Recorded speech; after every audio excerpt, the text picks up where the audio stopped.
I'm Julie, and I have the privilege of leading the Connections team on the Lake Forest campus.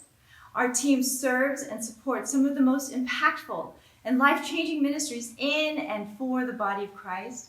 We support salvation and baptism and membership class, as well as so many amazing small groups. I absolutely love the kingdom work, and we get to be a part of all of that. And at the same time, if I'm honest with you, I'm tired. My mind and my heart are tired from the last 17 months. I actually looked at my calendar and I was so excited that Labor Day is coming. For my friends and family, Labor Day has traditionally been a day to gather and share yummy things and refresh each other through fun connections. And we've been doing this for years. For the first time this time, I wondered, what even is Labor Day? So I looked it up. And I learned that Labor Day is a federal holiday. It started in the late 19th century to honor and to celebrate laborers who had really made our country great. I learned that more than 80 countries have something similar, which actually tells me that no matter race or ethnicity, that humans value work. And we all choose to celebrate our work by taking the day off from it. Google says Labor Day began in the early 19th century. Wikipedia has this amazing old picture of a Labor Day parade from 1882. But you know what I think?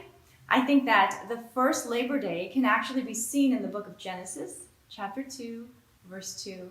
And it says that by the seventh day, God had finished the work that he had been doing. So on the seventh day, he rested from all of his work. We come to this image of God resting. After creating the world in chapter 1, we see God separating light and dark, land and water, and so much more. Our God is so powerful that he just created all of creation. He does not need to rest because he's tired. He rests to show us that rest is a critical part of work.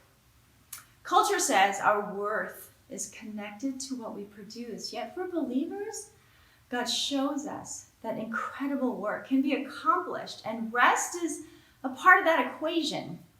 There's so many biblical examples that show us that rest can actually look different too. I appreciate the way that Pastor Rick says that if you work with your head, rest with your hands, and if you work with your hands, then find rest with your head. For me, all my work is done from the neck up. Thinking and listening and talking. So I do find refreshment in doing activities, fun things with my family, sharing meals with my friends, or tending to my plants. If you work with your hands, then maybe rest would look like reading or watching a movie. I also connect with the way the prophet Elijah rests in 1 Kings chapter 8. In this story, we find this courageous prophet who had just called down fire from heaven be so overwhelmed from the stress of his work. Chapter 19, verse 3, it says something like he ran for his life and begged God to end his life in the desert because he had had enough. In his grief, Elijah falls asleep. Sleep, healing, and powerful rest. The story continues with God sending an angel down with food and drink for him. Elijah slept and he ate, and he slept and he ate some more. And then he continued on his journey as God directed him to. For Jesus, both Mark 1 and Luke 5 tell us similar stories of how Jesus often withdrew to lonely places for prayer and time with his Father. Both of these passages also paint a picture of how busy Jesus was at the height of his ministry.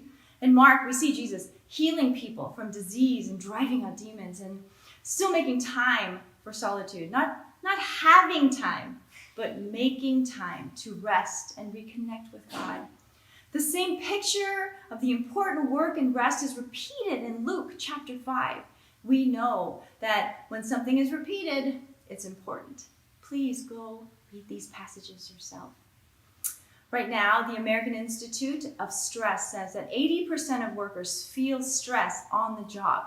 So this tells me that 80% of you with me right now you're also looking forward to Labor Day. I also wonder how many of you, in this 80% maybe, this message of rest isn't new for you, that you already knew what happened to Elijah, and you already know that Jesus withdrew to quiet places to pray, yet you find yourself really tired like me. Then how about this? How about you and me together in our prayers today?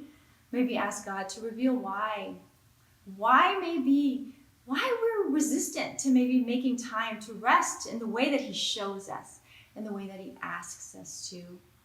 Or if it is just a reminder you needed, then great. Please take these examples from Jesus and Elijah as ways to re-engage a continuous and sustainable rhythm for your life. Because through this rest, we can celebrate our work. See you next time.